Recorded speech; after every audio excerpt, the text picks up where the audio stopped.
Joining us now for some perspective, Fox News contributor Rick Grinnell and former Ohio Congressman Dennis Kucinich, also a Democratic candidate for president in 2004 and 2008. Gentlemen, welcome to you both. Good to be with you. Thanks, Shannon. All right, Rick, I want to start with you.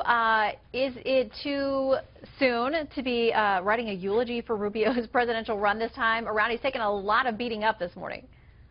Yeah, well, look, he had the momentum. So Governor Christie and Governor Bush had to do something to stop the momentum. I think it's clear that the Rubio momentum has been slowed, but I wouldn't go so far as to say that he had a terrible night. I think that he took a lot of hits, and he was shown to be too robotic on those hits. It's not the end of the world. His momentum is slowed. What needs now to happen is that he's going to have to come back and really confront this narrative that he's not qualified. It's a great governor's line and an attack on a senator. I think it's very effective right now, and he's just going to have to come up with some ways to counterpunch that. Congressman, what do you make of the argument by these governors that they are much more battle-tested, they've made tough decisions, they've been executives, and that makes them just inherently more qualified than somebody who has served on the Hill? Well, when you watch the debate last night, it's very clear that each governor made a case for his ascendancy to the presidency. I thought Governor Kasich did a particularly good job. And Governor Christie came out as a brawler, but he made his point about leadership. And, of course, Governor Bush finally had a chance to emerge a little bit more. So, you know, governors do have a background that recommend themselves to executive office. Not the only qualification, but it's something that I think the American people received a lesson in last night.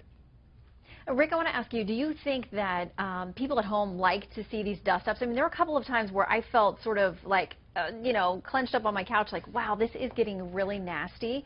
I mean, that's the nature of a primary campaign. It's certainly what will happen in the general. But, you know, when they really go after each other, do you think they score points or they hurt the other candidate? I mean, those are two different things. Well, I certainly think they score points, but Shannon, what are you doing home on a Saturday night watching the debate? I mean, Homework. That's the bigger issue. It's the job. Most people are not watching this debate. I mean, a Saturday night debate, people have lives. I mean, real people have lives. So it's not us. Unless you have to do it for work, unless you're supposed to be reporting on it, very few people are at home watching this debate. I think the bigger problem for them is the memes and the narratives afterwards, and that's a problem for Marco Rubio. But look, conservatives like the attack line that governors do more. They absolutely do more. And I think what Donald Trump has been doing for so long is making Chris Christie palatable. People are looking at Chris Christie and saying he's tough, but he's not too tough, and he has a record. And I think the same with Governor Bush. He clearly showed last night he's a conservative. He's a real conservative that governed for 2 terms. Congressman, I also watched this week the town hall and the formal debate with the 2 remaining Democratic contenders, and there's this ongoing conversation and battle between the 2 of them to argue about who's more progressive, who's farther left. How do you think that works out for them once one of them eventually gets to the general? Well, the general election, of course, is going to be dramatically different than Democratic primaries. Right now, there's a contest for liberal and progressive votes. When one of the candidates emerges from the primaries, they have to go into a much broader electorate. And I think that at that point, the talk is going to have to shift as well.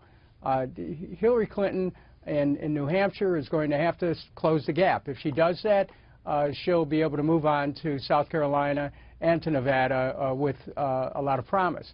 If Bernie Sanders in any way increased the margin, look out. All right. Don't you love this time of year? I mean, Iowa was so much fun. Now we have New Hampshire. With some we have a race. We have a race on both sides, Shannon. Yeah. And it's really unbelievable. And it's exciting. It is. It's exciting. And you 2 are exciting, which is why we're very glad that you were here with us today. Rick, Congressman, great to see you both. Good to be with you. Thank you.